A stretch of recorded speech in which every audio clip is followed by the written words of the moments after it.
नहीं साडी गल, यानी धड़ बदल गए क्योंकि ओदा सिर ओदी धड़ ते रखता, ओदा सिर ओदी धड़ ते रख दिता। हुण बड़ी कन्फ्यूजन हो गई कि मैं पति हुण किहनूं बनावां, जेदा धड़ है उहनूं पति मन्ना या जेदा सिर है उहनूं पति मन्ना। इसी कन्फ्यूजन च वो लड़की खड़ी है। हुण इहदी कन्फ्यूजन तुसीं दूर करनी है कि उहनूं किहनूं अपना पति चुनना चाहिए है, धड़ नूं या सिर नूं। सोचो जरा, विचार करो। तुहानूं किहा सी कहानी है जिथे असीं सही उत्तर देना है। कहानी तो समझ आ गई ना अच्छी तरह। हुण कन्फ्यूजन किहनूं पति बनावे, हो पति कौन है पति, जेदा धड़ है या जेदा सिर है, किहनूं पति मन्नेगी। अच्छा किहनूं लगदा है जेदा सिर है उहनूं पति बनाना चाहिए, हथ खड़ा करो। हुण थल्ले कर, हुण किहनूं लगदा है कि जेदा धड़ है उहनूं पति बनाना चाहिए है। थोड़े जी भी बाकी भी सोच विचार कर रहे, थोड़ा करो, उन्हें समझो कि केदा जेदा धड़ है वो पति है या जेदा सिर है वो पति है। इसी कन्फ्यूजन च खड़ी सी। तो जदों भी इंसान कन्फ्यूजन च हुंदा ना, तो फिर वो कन्फ्यूजन नूं दूर करने वास्ते कोई ना कोई संत फकीर उत्थे आ जाते हैं। शाम का वेला सी, जीदे तो हो गए दोनों ही, पर ये सोच रही हुण मेरा पति कौन है। एक दे कोल धड़ है, एक दे कोल सिर है, किहनूं पति मन्ना। हाले इसी कन्फ्यूजन च, इसी परेशानी च सी कि जद उत्थे एक फकीर गुजरे। जदों फकीरां ने देखिया, क्योंकि वो फकीर भी कदी कदी मंदिर च आ जाते सी, अज भी वो टाइम सी आने का। जदों देखिया ये लड़की बड़ी परेशान खड़ी है, तो पूछा बेटा परेशान क्यों है। तो उन्हें सारी गल दसी कि महाराज हुण मैनूं समझ नहीं आ रही कि किहनूं पति मन्ना, मैं किहनूं पति मन्ना तो किहनूं मित्र मन्ना, क्योंकि एक दा धड़ है एक दा सिर है। हुण तुसीं दसो, मैनूं समझ नहीं आ रही। उस वेले फकीर मुस्कुरा के कहने लगे, कहते बेटा इह च कन्फ्यूज होने वाली या कह लो चिंता करने वाली तो कोई गल है ही नहीं, क्योंकि ये शरीर का साडा सिर्फ एक साधन है। जब भी इंसान को चलाता है तो वह दिमाग चलाता है, और दिमाग हमेशा सिर च हुंदा है। इसलिए जेदे धड़ दे उपर सिर लगा है ना, क्योंकि उत्थे अखां तेरे पति दियां है, कंन तेरे पति दे है, ब्रेन तेरे पति दियां है, यादां ये शरीर च नहीं हुंदियां। यादां कित्थे हुंदियां है, साडे दिमाग च। हुण तुसीं कोई याद रखदे हो तो शरीर याद रखदा है, हत्थां नूं पता है कि मैं की पाया की नहीं पाया, नहीं, ये सारा कुछ इत्थे मैमरी हुंदी है। हुण मैमरी यानी साडा ब्रेन, यानी सारी अहमियत इस कहानी तो की पता लगता है कि सारी अहमियत ये मैमरी दी है, ये सोच दी है, ये मन दी है। ये शरीर का बेचारा एक साधन है। जिदा इत्थे श्री गुरु रविदास जी के जीवन की एक बड़ी प्यारी घटना याद आ गई इस कहानी तो ही, वो भी दसना चाहांगे कि श्री गुरु रविदास जी ने अपनी वाणी की एक जगह बड़ा प्यारा दसिया है कि तीर्थ भरत में सब जग भूला, कर्म भरम नहीं छूटा, कहे रविदास सतगुरु बिना जन्म गवाया झूठा। तो कहते तीर्थ भरत दे विच ये सारी दुनिया भुली हुई है।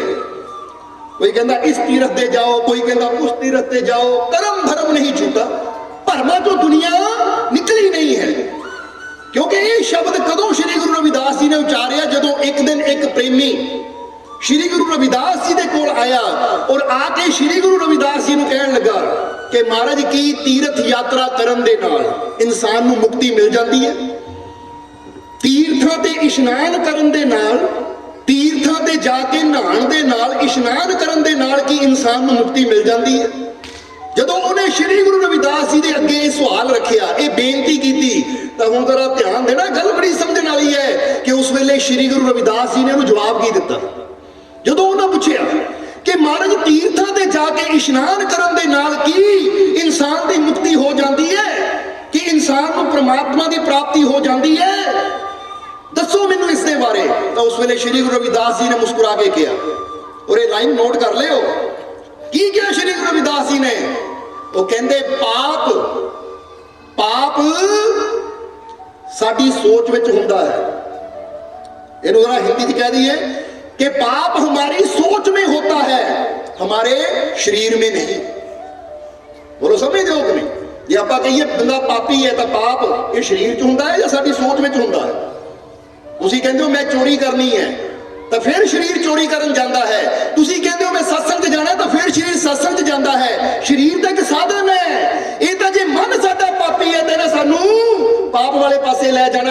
साडी बुरी है ना सानू बुरे पासे ले जाना, जे सोच साडी अच्छी है तो ना सानू अच्छे पासे ले जाना। जिदा समझ लो कि कोई पूछे एक कार खड़ी है, एक कार खड़ी है, एक कार पापी है या एक कार पवित्र है, यानी एक कार पापी है या पुण्यात्मा है, एक कार चंगी है या माड़ी है।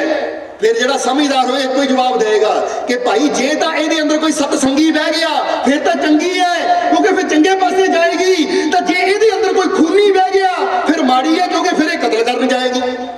कार दा कोई रोल नहीं है कि अच्छी है या माड़ी, रोल किहदा है? ड्राइवर दा। कि जे माड़ा ड्राइवर बह गया, हुण कई बार बंदा बह जावे आ दो चार बंदे गड्डी दे थल्ले ही देने मैं, तां फिर वही कार माड़ी हो गई। तां जदों बंदा सोचे कि दो चार बंदियां नूं लिफ्ट देनी है ताकि अपनी मंजिल ते वो सही सलामत पहुंच जाए, तां वही कार पुण्य दा काम हो गई, किसी दुखिए की मदद कर दी। इसी तरह ये शरीर का भी कोई पाप या पुण्य विच वो नहीं है, जैसी साडी सोच होनी है शरीर ने तो वैसा कर्म करना शुरू कर देना है। तुसी सोचो कि ये हथ ना मैं किसी भुखे दे मुंह च पानी पाना है, प्यासे दे मुंह च पानी पाना है, भुखे नूं रोटी देनी है, तो शरीर के हत्थां ने ਉਹਦੇ ਮੂੰਹ 'ਚ ਪਾਣੀ ਰੋਟੀ ਪਾ ਦੇਣੀ ਹੈ, ਤਾਂ ਤੁਸੀਂ ਸੋਚੋ ਉਹਦੀ ਰੋਟੀ ਖੋਣੀ ਹੈ, ਉਹਦਾ ਹੱਕ ਖੋਣਾ ਹੈ ਤਾਂ ਹੱਥਾਂ ਨੇ ਖੋਹ ਲੈਣਾ ਹੈ। ਯਾਨੀ ਸਰੀਰ ਤਾਂ ਸਿਰਫ ਕਰਮ ਕਰਦਾ ਹੈ, ਦਿਸ਼ਾ ਤਾਂ ਤੁਹਾਡੀ ਸੋਚ ਦਿੰਦੀ ਹੈ। इसलिए श्री गुरु रविदास जी ने कहा पाप हमारी सोच में होता है, शरीर में नहीं, और तीर्थों का जल हमारे शरीर को साफ करता है, हमारी सोच को नहीं। समझ आ रही कि नहीं? ये पॉइंट है बहुत बड़ा। फिर एक बार दोहरावांगे ताकि अच्छी तरह समझ आ जाए कि पाप हमारी सोच में होता है, शरीर में नहीं, और तीर्थों का जल हमारे शरीर को साफ करता है, हमारी सोच को नहीं। तीर्थ का जल तो साडे सिर्फ शरीर को साफ कर सकता है कि साडे इत्थे दाग लग गया, इत्थे धब्बा लग गया, मैल चढ़ गई तो असीं वो पानी नाल धो लैंदे आ। पर सच दस्सिओ तीर्थां जिन्नियां मर्जी चुब्बियां मारी जाओ उहदे नाल साडी सोच नूं कोई फर्क नहीं पैंदा। और यही गल श्री गुरु रविदास जी कहते हैं कि परमात्मा तक साडा शरीर नहीं लेके जाता, परमात्मा तक लेके जाती है साडी सोच। ਤੁਹਾਡੀ सोच कैसी है? अच्छी सोच है, पवित्र सोच है, तो ये पवित्र सोच ने, अच्छी सोच ने ਤੁਹਾਡੇ वास्ते प्रभु के घर के दरवाजे खोल देने हैं। तो जे साडी सोच ही माड़ी होवे, सोच ही अपवित्र होवे, सोच विच ही बैर भावना होवे, सोच विच ही ईर्खा द्वेष होवे, सोच ही साडी क्रोध वाली होवे, तो तीर्थां दे उपर शरीर नूं जिन्ना मर्जी असीं नड़ाई जाइए मल मल के ਉਹਦੇ ਨਾਲ कोई फल की प्राप्ति नहीं होनी, यानी प्रभु की प्राप्ति नहीं होनी, ਉਹਦੇ ਨਾਲ मुक्ति नहीं मिलनी। इसलिए तुसी चेक करना है कि अगर असी रोज अपने शरीर को पवित्र कर रहे हैं, यानी रोज वो काम कर दिए जिन्ना साडा शरीर साफ होवे, और सोचिए कि सानू परमात्मा दी खुशियां मिल गई, तो सिर्फ शरीर नूं साफ करन नाल ही रब ने खुश नहीं होना, ਉਹਦੇ ਨਾਲ ਨਾਲ ਉਹ भी कर्म करने पैने हैं, वो करनी भी करनी पैनी है जिहदे नाल साडा ये मन, साडी सोच साफ होवे, साडी सोच पवित्र होवे। इसलिए तन नूं साफ करना है तो तीर्थां ते चले जाओ, जे मन नूं साफ करना है तो सतसंग विच आ जाओ, संतां दी संगत विच आ जाओ, क्योंकि मन की सफाई, ये जिहड़ी सोच की सफाई है ना, ये सतसंग विच बह के हुंदी है, क्योंकि इहदी तां सारी अहमियत है। जिद्दां फकीरां ने कहा बेटा शरीर इन्ना जरूरी नहीं है, क्योंकि जिन्ना भी कुछ हुंदा बंदे दे दिमाग च हुंदा है। जिद्दां कहंदे ना फोन दे अंदर मैमरी कार्ड हुंदा जिस बंदा सारा कुछ लोड करता है। हुण जरा इहनूं थोड़ा दुनियावी तौर पर भी समझा दईए, क्योंकि हो सकदा कईयां ने सोच लै ये किदां कि सिर ਉਹਦਾ है तो ਉਹੀ पति हो गया। तो इत्थे दसना चाहांगे कि तुहाडे कोल एक मोबाइल है, तुसीं ਉਹਦੇ ਵਿੱਚ मैमरी कार्ड ਵਿੱਚ सारी अपने जो भी गाने है, फोटोआं है डाउनलोड कीतियां होईयां है। हुण तुसीं फोन चेंज करदे हो, की करदे हो? ਉਹਦਾ मैमरी कार्ड कढ के दूजे 'ਚ पा दिंदे हो। ਜਦੋਂ ਦੂਜੇ 'ਚ ਪਾ ਦਿੰਦੇ ਹੋ ਤਾਂ ਫਿਰ ਉਹੀ ਗਾਣੇ ਉੱਥੇ ਹੁੰਦੇ ਕਿ ਨਹੀਂ, ਉਹੀ ਫੋਟੋਆਂ ਉੱਥੇ ਹੁੰਦੀਆਂ ਕਿ ਨਹੀਂ? ਕਾਰਨ ਕੀ ਹੈ? ਇਹ ਨਹੀਂ ਕਿ ਹੁਣ ਮੋਬਾਈਲ ਬਦਲ ਗਿਆ, ਉਹ ਮੋਬਾਈਲ ਬਿਸ਼ੱਕ 10 ਬਦਲੋ, ਪਰ ਜੇ ਮੈਮਰੀ ਕਾਰਡ ਉਹੀ ਹੈ ਨਾ, ਤਾਂ ਜੋ ਮੈਮਰੀ ਵਿੱਚ ਹੈ ਉਹੀ ਤੁਹਾਨੂੰ ਨਜ਼ਰ ਆਉਣਾ ਹੈ। ਇਸ ਲਈ ਇਹਨੂੰ ਮੈਮਰੀ ਕਾਰਡ ਕਿਹਾ ਜਾਂਦਾ ਹੈ, ਔਰ ਬ੍ਰੇਨ ਨੂੰ ਵੀ ਮੈਮਰੀ ਕਿਹਾ ਜਾਂਦਾ ਹੈ। ਯਾਦਾਸ਼ਤ ਜਿੱਥੇ ਸਭ ਕੁਝ ਫੀਡ ਹੁੰਦਾ ਹੈ, ਜਿੱਥੇ ਸਭ ਕੁਝ ਡਾਊਨਲੋਡ ਹੁੰਦਾ ਹੈ। ਸਮਝਦੇ ਹੋ ਕਿ ਨਹੀਂ? ਹੁਣ ਤੁਸੀਂ ਇਹ ਸਤਸੰਗ ਸੁਣ ਰਹੇ ਹੋ ਤਾਂ ਕਿੱਥੇ ਡਾਊਨਲੋਡ ਹੋ ਰਿਹਾ ਹੈ? ਸਰੀਰ 'ਚ ਜਾਂ ਦਿਮਾਗ 'ਚ? ਹੁਣ ਜੇ ਸਾਇੰਸ ਇਦਾਂ ਦੀ ਤਕਨੀਕ ਦੀ ਖੋਜ ਕਰ ਰਹੀ ਹੈ, ਕਿਉਂਕਿ ਅੱਜ ਸਾਇੰਸ ਇਦਾਂ ਦੀ ਖੋਜ ਕਰ ਰਹੀ ਹੈ ਕਿ ਜੇ ਬੰਦਾ ਮਰ ਵੀ ਜਾਵੇ ਤਾਂ ਕਿਸ ਤਰ੍ਹਾਂ ਅਸੀਂ ਬੰਦੇ ਦਾ ਦਿਮਾਗ ਇੱਥੋਂ ਉੱਥੇ ਟ੍ਰਾਂਸਫਰ ਕਰ ਸਕਦੇ ਹਾਂ ਤਾਂ ਕਿ ਉਹ ਸਮਝ ਉਹ ਦੂਜੀ ਇਨਸਾਨ ਨੂੰ ਮਿਲ ਸਕੇ। ਕਹਿ ਰਹੇ ਹੈ ਉਹਨਾਂ ਦਾ ਇਸ਼ਾਰਾ ਵੀ ਇਹੀ ਹੈ ਕਿ ਤੀਰਥ ਬਰਤ ਮੇਂ ਸਭ ਜਗ ਭੂਲਾ ਧਰਮ ਧਰਮ ਨਹੀਂ ਛੂਟਾ, ਕਿ ਤੂੰ ਤੀਰਥਾਂ ਤੇ ਜਾ ਜਾ ਕੇ दिन रात भी इशनान करी जावे, पूजा करी जावे, पर अगर तेरे अंदरों भरम ही ना मुके, भुलेखे ही तेरे दूर ना होए, अज्ञानता ही तेरी दूर ना होई, तै प्यारिया याद रख फिर सारी जिंदगी भी तीर्थां ते बैठा रहेगा तो बैठना भी तेरा व्यर्थ हो जाएगा। इसलिए उन्होंने क्या कहे रविदास, सतगुर बिना जन्म गवाया झूठा, कि बिना गुरु तो तू अपने जीवन ਨੂੰ ਗਵਾ ਕੇ ਜਾਏਗਾ, क्योंकि ज्ञान जद भी मिलना है, समझ जद भी मिलनी है, ये मेमोरी ਨੂੰ जद भी सही संदेश पहुंचना है, सही शिक्षा मिलनी है तो गुरुआं ਦੀ संगत ਵਿੱਚ ਬਹਿ ਕੇ मिलनी है। इसलिए जे जीवन च खुशियां चाहिए है, जे जीवन च आनंद चाहिए है, जे जीवन च शांति चाहिए है, तो फिर वो कहते सतगुर, फिर सतगुर दे नाल जुड़, सतगुर दी सोबत कर। क्योंकि वैसे भी एक शब्द ऐसे सुन रहे सी कि 1,84 जून पवाई मानुष को प्रभु दिए बढ़ियाई, कि परमात्मा ने 84 लाख यूनियां बनाइया और 84 लाख यूनियां का निर्माण करने तो बाद परमात्मा ने ऐलान कर दिता कि मनुख सब तो उच्चा है। समझते हो कि बढ़ियाई दी इसनूं, क्योंकि तुसी जो कर सकते हो वो 84 लाख यूनियां नहीं कर सकदियां। बोलो कर समझते हो कि नहीं? ਅੱਜ ਇਨਸਾਨ ਕੀ ਕੁਛ ਕਰ ਗਿਆ ਜਾਂ ਕੀ ਕੁਛ ਕਰ ਰਿਹਾ ਹੈ, ਕਿਹੜੀਆਂ ਕਿਹੜੀਆਂ ਖੋਜਾਂ ਇਨਸਾਨ ਨੇ ਕੀਤੀਆਂ, ਕੋਈ ਹੈ ਜਿਹੜਾ ਦੱਸ ਸਕੇ ਕਿ ਫਲਾਨੀ ਖੋਜ ਬੰਦਰ ਨੇ ਕੀਤੀ ਜਾਂ ਫਲਾਨੀ ਖੋਜ ਆ ਫਲਾਨੇ ਜਾਨਵਰ ਨੇ ਕੀਤੀ ਜਾਂ ਪੰਛੀ ਨੇ ਕੀਤੀ? ਨਹੀਂ, ਉਹ ਜਿੱਥੇ ਪਹਿਲਾਂ ਸੀ ਅੱਜ ਵੀ ਉੱਥੇ ਹੀ ਬੈਠੇ ਹੈ। ਪਰ ਇਨਸਾਨ ਨੂੰ ਪ੍ਰਮਾਤਮਾ ਨੇ ਜੋ ਸਮਝ ਦਿੱਤੀ, ਦੇਖੋ ਇਨਸਾਨ ਪਹਿਲਾਂ ਕਿੱਥੇ ਸੀ, ਅੱਜ ਇਨਸਾਨ ਕਿੱਥੇ ਪਹੁੰਚ ਗਿਆ, ਚੰਦਰਮੇ ਤੇ ਪਹੁੰਚ ਗਿਆ, ਹੁਣ ਮੰਗਲ ਤੱਕ ਜਾਣ ਦੀ ਉਹਦੀ ਤਿਆਰੀ ਹੈ ਕਿ ਉੱਥੇ ਵੀ ਬਸਣਾ ਹੈ ਜਾ ਕੇ। जरा समझो, ये समझीदा है परमात्मा दी। हुण इंसान अंदर सब तो खास गल केड़ी है, सब तो बड़ी गल केड़ी है, कदी विचार कीता तुसीं? हुण इत्थे ये पॉइंट नूं असीं पूरा गौर नाल पकड़ना, क्योंकि इहदे नाल ही साडी जिंदगी बदलनी है। अगर इहनूं समझ लईए असीं कि इंसान अंदर बढ़ियाई वाली गल केड़ी है और इंसान अपने दुखों तो, अपनी परेशानियां तो, अपनी चिंतावां तो मुक्त किदां हो सकता है। हुण चाहते हो कि नहीं? समझ लो कि इंसान अंदर बढ़ियाई वाली गल केड़ी है और इंसान अपनी परेशानियां, अपनी तकलीफां, अपने दुखों तो मुक्त किदां हो सकता है।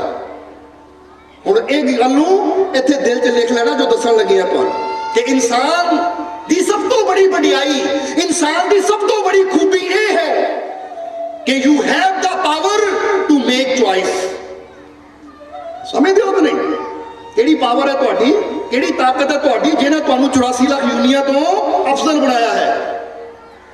ਅਸੀਂ ਉਹ ਦੱਸ ਰਹੇ ਹਾਂ, you have the power to make choice, ਕਿ ਤੁਹਾਡੇ ਕੋਲ ਤਾਕਤ ਹੈ, ਤੁਹਾਡੇ ਕੋਲ ਇਹ ਸ਼ਕਤੀ ਹੈ, ਤੁਹਾਡੇ ਕੋਲ ਤਾਕਤ ਹੈ, ਤੁਹਾਡੇ ਕੋਲ ਸ਼ਕਤੀ ਹੈ ਨਿਰਣਾ ਲੈਣ ਦੀ।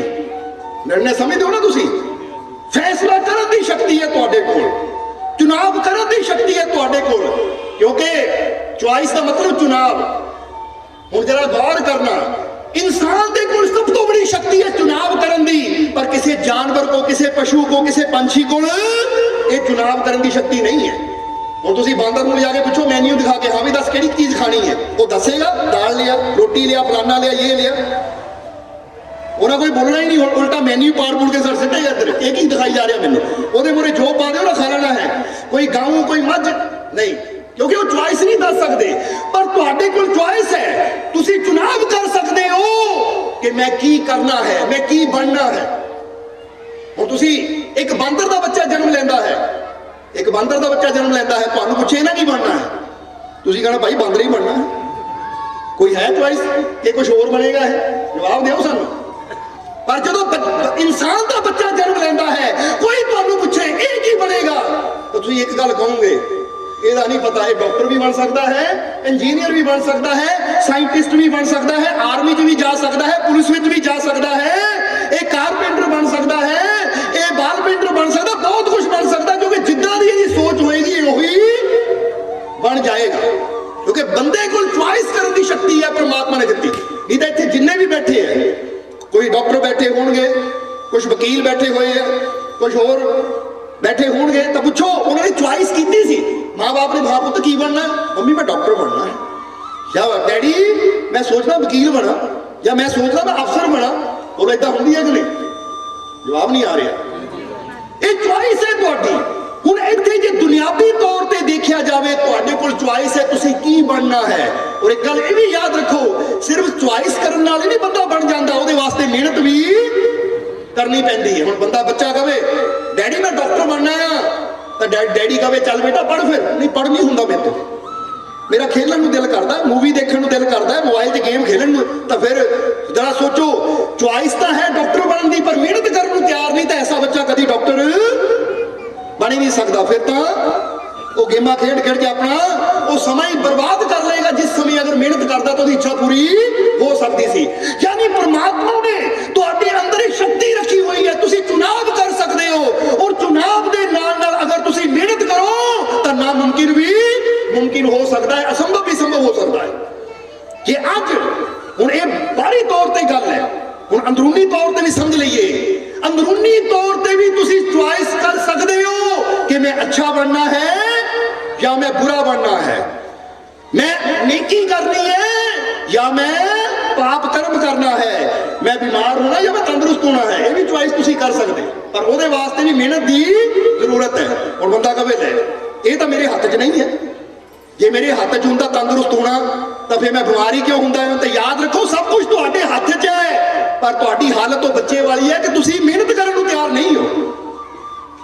जरा गौर करो, अज अगर असीं हेल्दी फूड खाइए, अगर अपने जीवन दी आदतों सही बनाइए, समय सिर सोइए, समय सिर जागिए, थोड़ा मेडिटेशन करिए, थोड़ी एक्सरसाइज करिए, तो कई बीमारियां साडियां दूर हो सकदियां है। पर बंदा चॉइस तो करता है, चुनाव तो करता है तंदुरुस्ती का, पर जिस रास्ते चल के तंदुरुस्ती मिलनी है वो रास्ते चलने लई बंदा तैयार नहीं होता। अज चुनाव तो करता मैनू परमात्मा चाहिए, मैनू भगवान चाहिए, मैनू परमेश्वर चाहिए है, पर तैयार नहीं होता बंदा उस मार्ग से चलने नूं जिसते चल के वो आनंद मिल सके। जिदा एक नौजवान की कहानी याद आ गई कि एक नौजवान ਉਹਦੇ मन च बड़ी इच्छा सी परमात्मा नूं पाण दी, तो एक दिन अपने दोस्त नाल गल कर रहा सी कि यार जिस परमात्मा ने सानू जीवन दिता है, जिंदगी दी है, वो परमात्मा नूं पाना है, वो प्रभु नूं देखण नूं बड़ा दिल करता है। तो उस वेले वो दोस्त कहता अच्छा दिल तो मेरा भी करता है, जिसने दुनिया बनाई उन्होंने देखिए। तो फिर इसने कहा कि चल फिर हम समझ लो एक दिन राम सी दूजे का शाम, फिर राम ने कहा चल फिर मैनू पता लगा है जंगल में एक फकीर है जिन्हां दी संगत में बह के सोबत में बह के रब मिल जाता है, चलिए उत्थे। हुण दोनों ही मित्र दोनों ही दोस्त जंगल में चले गए फकीरां दे कोल। जदों फकीरां दे कोल गए तो फकीरां ने राम और श्याम दोनों मित्रों को पूछा हाँ भी किद्दां बच्चों आए हो। तो दोनों ने कहा महाराज भगवान नूं पाना चाहते हैं, रब नूं पाना चाहते हैं, कोई युक्ति दिओ, कोई विधि दिओ कि रब मिल जाए। तो उसने फकीरां ने कहा अच्छा रब नूं पाना है, ठीक है फिर ठीक है, फिर मेरे कोल तुहानूं 6 महीने रहना पएगा, यानी 6 महीने मेरे कोल इस जंगल में कुल्ली में रहना पएगा, तैयार हो? दोनों ने कहा जी तैयार।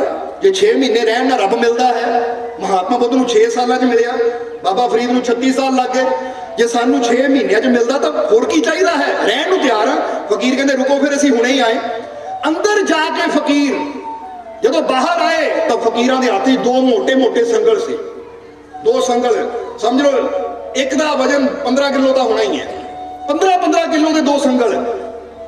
तो वो दोनों ही नौजवान सोच रहे संगल फकीर क्यों लेके आए हैं। जदों आए तो फकीरां ने कहा इधर आओ गर्दन करो अगे, एक ने की उन्हें गल च संगल पा के कुंडी ला दी, फिर दूजे ने कहा गर्दन अगे कर, उन्हें गल च संगल पा के कुंडी ला दी। वो कहते महाराज ये की, कहते हुण 6 महीने ये संगल गल च पा के रखना है, जब तक ऐसी नहीं कहांगे इन्हूं उतारना नहीं है, और 6 महीने बाद तुहानूं रब मिल जाए, और जो मैं कहूंगा वो ध्यान करना है, विधि करनी है।